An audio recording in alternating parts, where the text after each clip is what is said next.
Class 7th civics chapter 2 democracy in India. यानी कि पूरे वर्ल्ड में शासन व्यवस्था वहाँ पे कैसी चलती हैं, वो कई टाइप्स की होती हैं। तो उनमें से एक डेमोक्रेसी भी है और इंडिया में यही टाइप यानी कि शासन प्रणाली जो कि यहाँ पे लागू है डेमोक्रेसी, उसी के बारे में हमको इस चैप्टर में अच्छे से पढ़ना है। और हम देखते हैं कि इसमें क्या क्या चीज़ें दी गई हैं, यहाँ पे इलेक्शंस क्या हैं और सारी चीज़ें कैसे क्या हैं, वो बहुत अच्छे से इसमें बताई जाएंगी आपको। In the previous chapter we have studied the basics of democracy. हमने क्या किया था प्रीवियस चैप्टर में, डेमोक्रेसी के बारे में हम लोगों ने अच्छे से पढ़ा था। Our own country is democratic India. हमारी कंट्री जिसका नाम इंडिया है वो क्या है, डेमोक्रेटिक है। और democracy is on the lines of representative democratic. क्या है यहाँ पर डेमोक्रेटिक का मतलब लाइन्स ऑफ डेमोक्रेटिक। इसमें यहाँ का जो रिप्रेजेंटेटिव होगा वो क्या होगा, वंशानुक्रम क्रम नहीं होगा, यानी कि प्रजा में से ही, पीपुल्स में से कोई एक क्या होगा, चूज़ किया जाएगा। डेमोक्रेसी का मतलब होता है to the people, for the people and by the people. जनता को जनता के लिए, जनता के द्वारा शासन ही क्या है, गणतंत्र, प्रजातंत्र या डेमोक्रेसी कहा जाता है। This is the most commonly practised form of democracy in the world. ये क्या हुआ, ये पूरे वर्ल्ड में सबसे ज़्यादा ये प्रैक्टिस्ड है, यानी कि सबसे ज़्यादा देशों में लागू की गई है। In this chapter we shall now see how democracy works in India. अब हम ये देखेंगे कि इंडिया में कैसे कार्य करता है। लर्निंग ऑब्जेक्टिव्स, इट मीन्स जो लर्निंग ऑब्जेक्टिव्स हैं हम उसके बारे में देखते हैं। फर्स्ट क्या आपका, यूनिवर्सल एडल्ट फ्रेंचाइज, यानी कि जो वोट डालने का अधिकार होता है वो 18+ वालों को दिया जाता है। ये कैसे क्या होता है इसके बारे में हमको जानना है।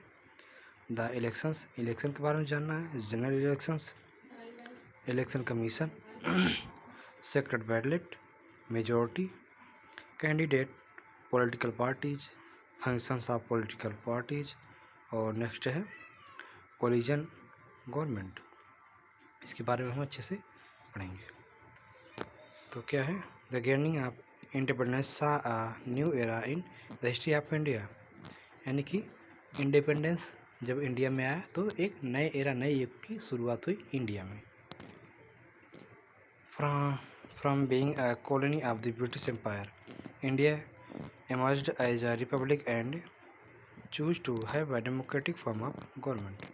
तो इंडिया ने क्या किया, पहले भारत का, ब्रिटेन का उपनिवेश था, है ना, तो फिर क्या किया हो, अब उसने अपने यहाँ शासन प्रणाली को लागू करने के लिए तो क्या किया, डेमोक्रेटिक सिस्टम को क्या किया, अपने यहाँ लागू किया। It was to be the largest democracy of the world. ये पूरे वर्ल्ड में सबसे बड़ी डेमोक्रेसी है इंडिया में। with millions of people who had dreams of their country to be the best in the world। इसमें क्या हुआ, मिलियंस पीपल है जिन्होंने एक सुनहरा भविष्य अपने लिए, भविष्य के लिए सपने देखे थे, यानी कि अपने फ्यूचर में उन्होंने क्या किया था कि डेमोक्रेसी से हमारे यहाँ बहुत ही अच्छी शासन व्यवस्था रहेगी, हमारा फ्यूचर कैसा होगा, ब्राइट होगा, है ना। उन्होंने अच्छे सुनहरे सपने देखे थे। Before we go on to the aspects of formation of government and its functioning। तो हम क्या करेंगे, and we shall first see the various terms and their meanings and then see how things works in democracy। तो हम क्या करेंगे, ये देखेंगे कि सबसे पहले डेमोक्रेसी कैसे कार्य करता है, यहाँ पे क्या क्या इसके आस्पेक्ट्स होते हैं, इट मीन्स पहलू होते हैं। तो इन सब चीज़ों के बारे में अच्छे से जानेंगे। अब सबसे पहले हम ये जानेंगे universal adult franchise, it means जो वोट डालने का अधिकार होता है ये किसको दिया जाता है और कब दिया जाता है, कैसे दिया जाता है। In simple terms the word universal refers to all citizens. Adult means the age of adulthood and franchise means vote.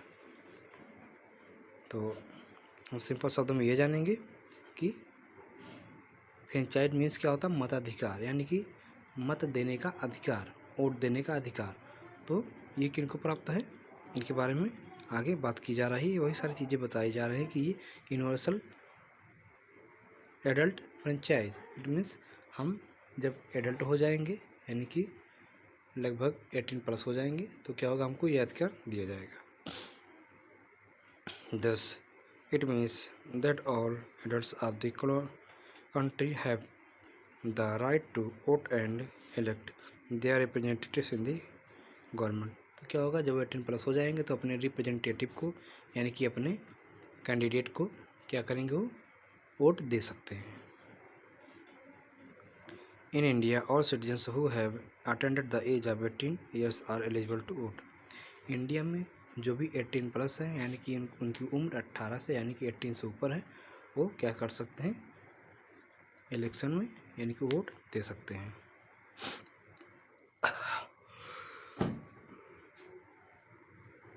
The elections, अब हम इलेक्शंस के बारे में जानेंगे।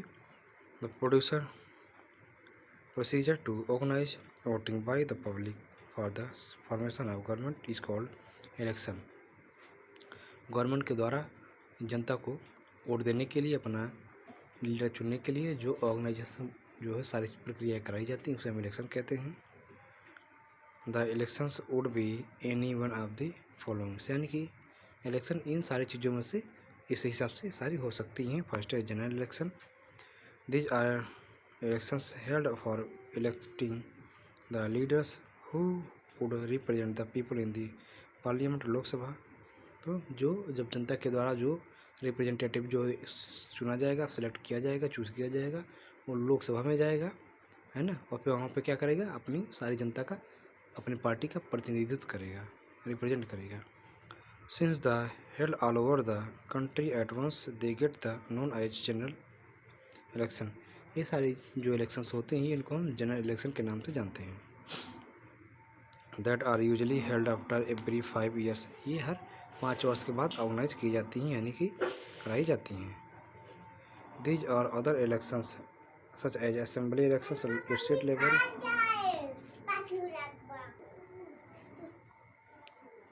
As assembly election state level, panchayat elections panchayat level and so on. यानी कि ये कई लेवल पे होती हैं, जैसे असेंबली लेवल यानी कि लोकसभा का जो स्टेट लेवल पे जो होता है, पंचायत चुनाव यानी कि पंचायत इलेक्शन जो पंचायत लेवल पे होते हैं, एंड सो ऑन, और सारे भी कहीं भी अन्य होते हैं। Which are held electing leaders who shall be functioning at the representative levels respective levels, यानी कि कई लेवल्स पे होते हैं जिनको ऑर्गेनाइज करवाया जाता है। Mid term election, if a government fails before complaining it's term of 5 years elections.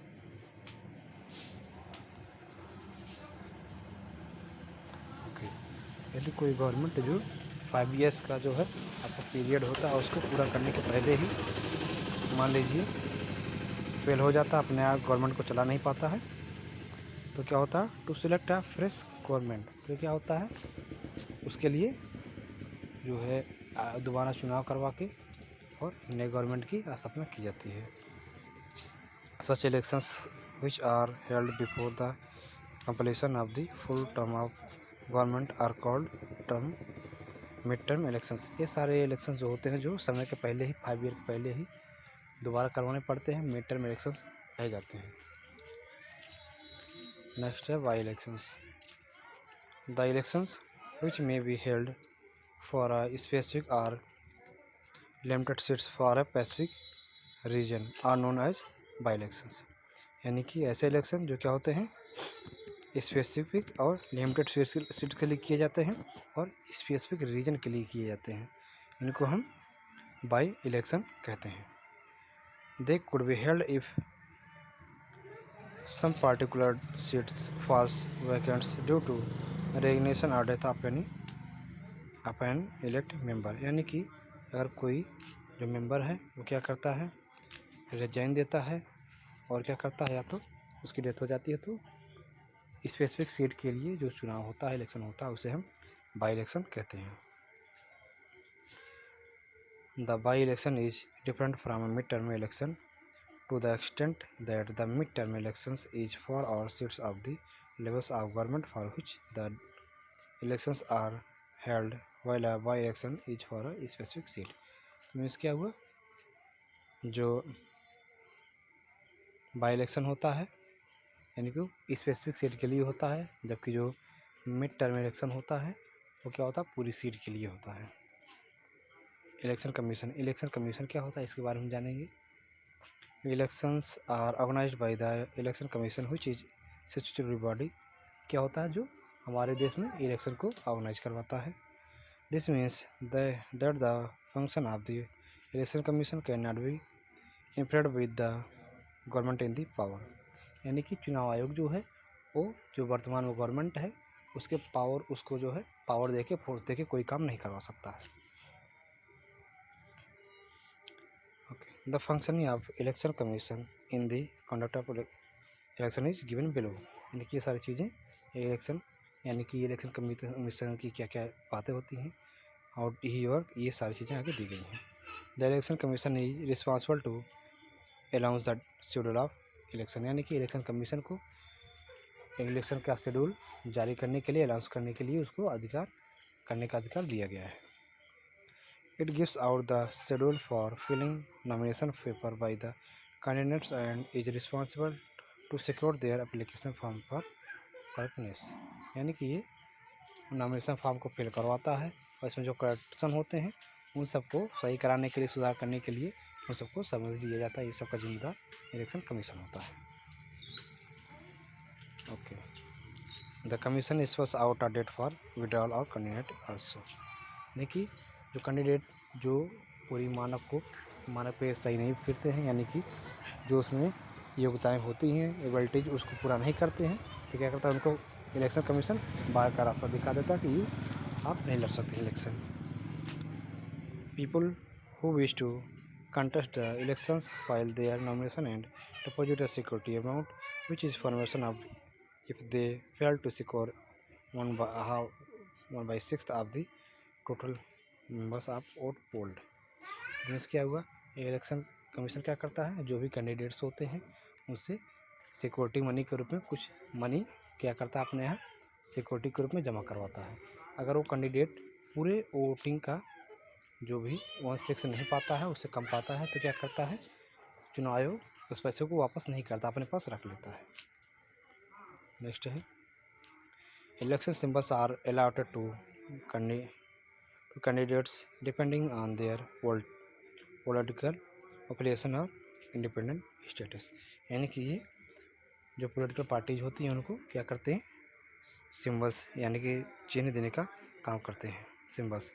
The candidates carry out publicity campaign of convey to people called the electronic about the policies and agendas they would apply it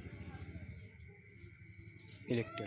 यानी कि election के समय क्या नीति होंगी, क्या policy होंगी, उनको कैसे लागू करना, ये सारी चीज़ें कौन बताता है, election commission. Election commission is responsible to oversees that unfair means are not adopted by candidates to who the votes। यानी कि ये सारी चीज़ें जो क्या होते हैं कि कौन कैंडिडेट है, अनफेयर मीन्स मतलब कौन योग्य है कौन योग्य नहीं है वोट देने के लिए, ये सारी योग्यताएं इलेक्शन कमीशन ही निर्धारित करता है। Election commission is responsible to ensure that the list of votes is prepared in time. यानी कि इलेक्शन कमीशन के क्या करता है, वोटर लिस्ट यही तैयार करता है election commission. The election commission organise the polling booths, the staff and security at the location so that the election is और फेयर। यानी कि साफ़ सुथरा और फेयर इलेक्शन करवाने के लिए क्या करता हो, पोलिंग बूथ्स की सुविधा करवाता है, स्टाफ की, सिक्योरिटी की, लोकेशन, इन सब सारी चीज़ों की व्यवस्था करवाता है election commission. The election commission ensure that the ballot paper और voting machine are functional and available at the booth. यानी कि हर बूथ पे वहाँ पे चुनाव बैलेट पेपर से होगा या वोटिंग मशीन से होगा, इसकी सुविधा, इसकी अवेलेबिलिटी, उपलब्धता कौन करवाता है, हमारा election commission.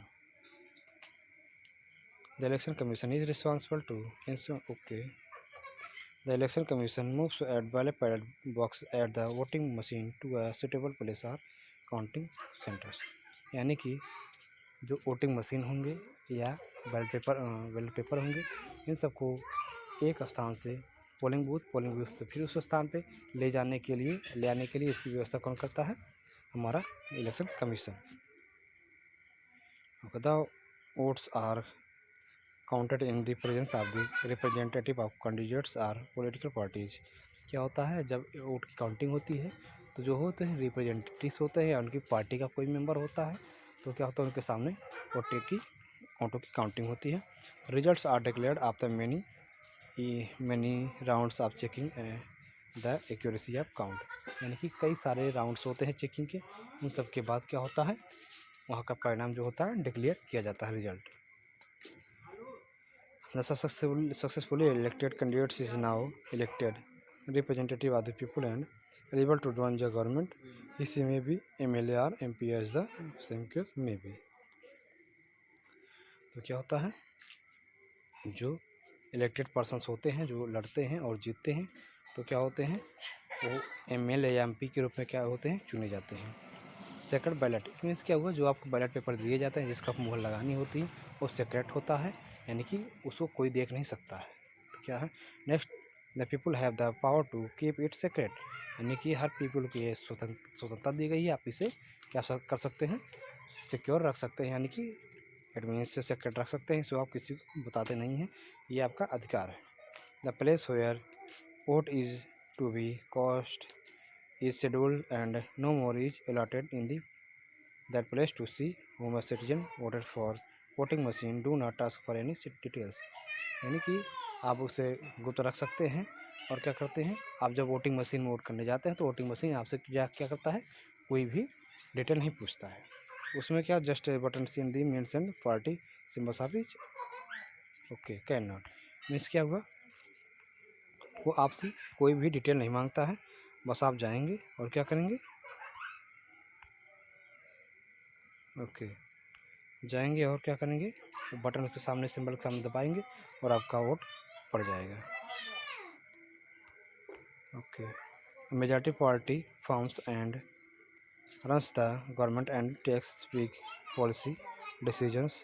The select and appoint their minister to run the government as per their needs, यानी कि जब गवर्नमेंट स्थापित हो जाती है तो अपने हिसाब से, अपने आधार पे क्या करता हो, बहुत सारी नीतियों का निर्धारण करता है, जिससे क्या होता है, वो वहाँ पे शासन व्यवस्था को अस्थायी करता है। They select and appoint their ministers to run the government as per their needs.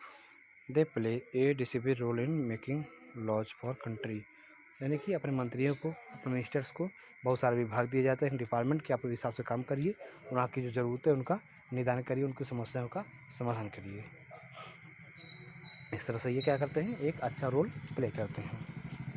The political party which does not get majority play the role of opposition in parliament. जो पार्टी बहुमत नहीं पाती, यानी कि उतना ज़्यादा वोट नहीं पाती, वो क्या करती है, पार्लियामेंट में अपोजिशन पार्टी के रूप में कार्य करती है। They raise questions to the government on their failure and wrong policies, उनके रॉन्ग पॉलिसीज पे और फेल्योरनेस पे क्या करते हैं, क्वेश्चंस उठाते हैं। They say public opinion and they raise and highlight important issues which they feel are not acted upon by the government, यानी कि वो सारी चीज़ें जो गवर्नमेंट जो भी लागू करती है उन सबके ऊपर क्या करता हो, लागू करते हैं, उनको हाईलाइट करते हैं सब मुद्दों को, जो वो सारी पॉलिसी लागू करते हैं और जो उनको क्या लगता है कि ये सही नहीं है, उनसे चीज़ों को हाईलाइट करते हैं।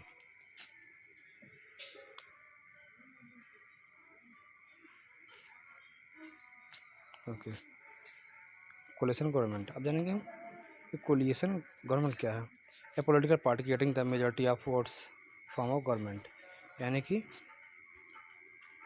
Political party getting the majority of votes from government, यानी कि ऐसी पार्टी जो क्या करती है, पूर्ण बहुमत पाती है, उसे क्या, वो एक क्या होती है, गवर्नमेंट होती है। If a situation is arises that no political party gets enough members to form the government then a few political parties join together to form the government. क्या होता है, जब कभी कभी ऐसे कंडीशंस आ जाते हैं, कोई भी ऐसी पॉलिटिकल पार्टी नहीं होती जो क्या कहता है कि पूर्ण बहुमत या पूर्ण रूप से ज़्यादा बहुमत पाई हो। तो ऐसे में क्या होता है, वो लोग क्या करते हैं, तो ऐसे में कई पार्टियाँ मिलकर ज्वाइंट होकर एक सरकार यानी गवर्नमेंट का निर्माण करते हैं, उसे हम कोलिशन गवर्नमेंट कहते हैं। Okay, since they had announced different policies and manifesto to the people before elections, they usually conduct each other and come to a consensus on how to run the government and which policies to implement। यानी कि ये सारे जो जितने भी parties होती हैं, ये सारी मिलकर नीतियों का निर्धारण करती है, पॉलिसी बनाती है कि गवर्नमेंट को कैसे चलानी है। गवर्नमेंट जब एक होता है तो वही जो है सारी नीतियाँ बनाती हैं, लेकिन इसमें क्या होता है, कई पार्टी मिलकर नीतियाँ बनाती हैं ताकि जो है सरकार गवर्नमेंट को अच्छे से चलाया जा सके। Okay, some political parties are who are unable to join the government due to differences on issues में choose the support the government from outside. तो क्या करते हैं, ऐसे कुछ गवर्नमेंट होते हैं जो बहुमत में नहीं है, तो क्या करते हैं, गवर्नमेंट को आउटसाइड से क्या करते हैं, सपोर्ट करती हैं। Okay, this means they do not join the government and do not take up any ministerial appointments by retain their independence to support or not support the policies of government। ये क्या करते हैं, government की policy की ना कोई जो है नेगेटिव कोई आलोचना करते हैं, ना कोई सपोर्ट करते हैं, ये करते हैं क्या करते हैं, अपने हिसाब से कार्य करते हैं। The coalition government is thus weaker is at does not enjoy a majority and its policies and decisions. क्या करता है, ये पॉलिसी और डिसीजन की क्या करते हैं।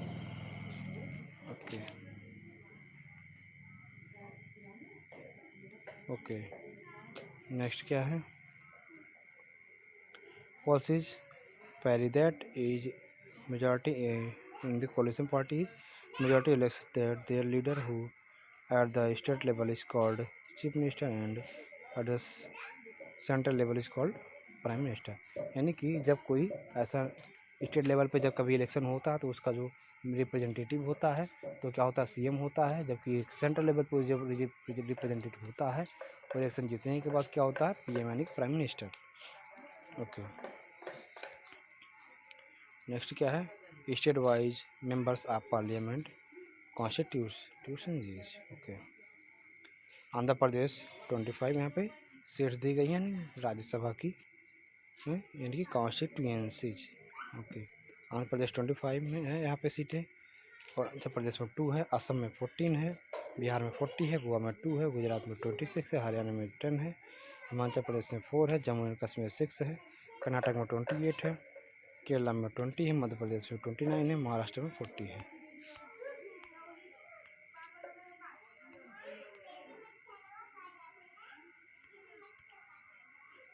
मणिपुर में 2 है, मेघालय में 2 है, मिजोरम में 2 है, नागालैंड में 1 है।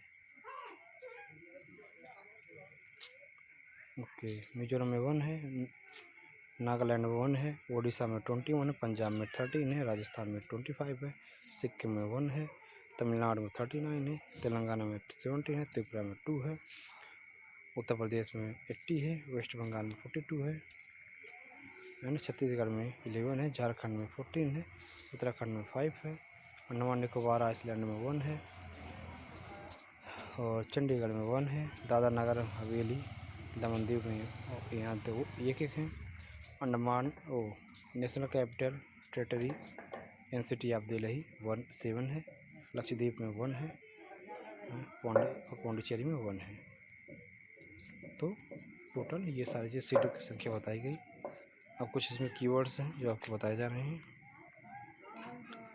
एडल्ट फ्रेंचाइज, फ्रेंचाइज क्या है, right to vote given to all adult citizens and इम्प्लीटिव of caste religion gender etcetera. यानी कि जात लिंग भेद इन सब चीज़ों को, इन सब चीज़ों से परे होकर क्या किया जाता है, सबको समान अधिकार दिया जाता है कि वोटिंग करने का। और सेकंड बैलेट, मीन्स क्या हो, सेकंड बैलेट में क्या हुआ, आपको जो बैलेट दिया जाता है जिससे आपको मुहर लगा के उसको फोल्ड करके डालना होता है, उसमें क्या होता है, वो सेक्रेट होता है। वो आपको ये अधिकार दिया गया संविधान में कि आप उसको सेक्रेट रख सकते हैं किसी को ये अधिकार नहीं है कि आपको जाके देखे कि आप क्या कर रहे हैं क्या नहीं कर रहे हैं। आप किसी को भी वोट कर सकते हैं, ये आपका संवैधानिक अधिकार है। Manifesto outlined of policies promised by a political party to the elections, यानी कि ये जो क्या होते हैं आउटलाइन ऑफ पॉलिसीज, यानी कि पॉलिसीज की जो आउटलाइंस होती हैं वो क्या होती है प्रोमाइज की जाती है किसके द्वारा, पॉलिटिक्स पार्टीज के द्वारा। ये क्या है मैनिफेस्टो। ओके, नेक्स्ट आपका कोalition गवर्नमेंट, यानी कि वही कोalition गवर्नमेंट वही आपको बताया गया कि जो क्या होता है जब एक पार्टी कोई जो है सरकार में नहीं आ पाती, वो पूर्ण बहुमत नहीं पाती है, तो क्या करती हो बहुत सारे गवर्नमेंट जो होते हैं, बहुत सारे पॉलिटिकल पार्टी और ज्वाइंट होकर एक गवर्नमेंट का निर्माण करती हैं, तो उसके हम कोalition गवर्नमेंट भी कहते हैं। नेक्स्ट है आपका इलेक्शन कमीशन। इलेक्शन कमीशन क्या है, तो आपको बताया गया इलेक्शन कमीशन ऐसा है जो हमारे देश में, यानी कि हमारे देश इंडिया में क्या करता है, इलेक्शन को ऑर्गेनाइज करवाता है। इलेक्शन होता है तो क्या होता है उससे हमें किसी भी स्टेट सेंट्रल में हमारे कंट्री इनके लिए क्या होता है रिप्रेजेंटेटिव का चुनाव होता है। तो क्या करता है उनके लिए वो जब लोकसभा में जाएगा तो क्या करेगा वहाँ पे जो है रिप्रेजेंटेटिव के रूप में होगा, फिर वो नीतियों पॉलिसियों इन सब चीज़ों का क्या करेगा निर्धारण करेगा, ताकि क्या हो वह अपने जो है देश को अच्छे से चला सके। ये सारी चीज़ें आपको बताई गई कि जो है ये सारी चीज़ें क्या होती हैं आपको बड़े अच्छे से बताई गई हैं। डेमोक्रेसी इन इंडिया, डेमोक्रेसी का बताया जा चुका है। डेमोक्रेसी मतलब हम लोग दोबारा उसी पॉइंट पर आते हैं जहाँ से हम लोग शुरुआत किए थे। तो डेमोक्रेसी क्या हुआ, to the people for the people by the people, ये इसका क्या होता है स्लोगन होता है। It was given by Abraham Lincoln, ये किसके द्वारा ये दिया गया था, अब्राहम लिंकन ने, जो अमेरिका के राष्ट्रपति थे प्रेसिडेंट थे, उनके द्वारा ये स्लोगन दिया गया था कि to the people for the people by the people, यानी कि जनता के द्वारा, जनता जनता के द्वारा, जनता के लिए, जनता द्वारा जो शासन होता है वो क्या होता है हमारा डेमोक्रेसी होता है। तो हम डेमोक्रेसी के बारे में बड़े अच्छे से पढ़ चुके हैं। Okay, thank you.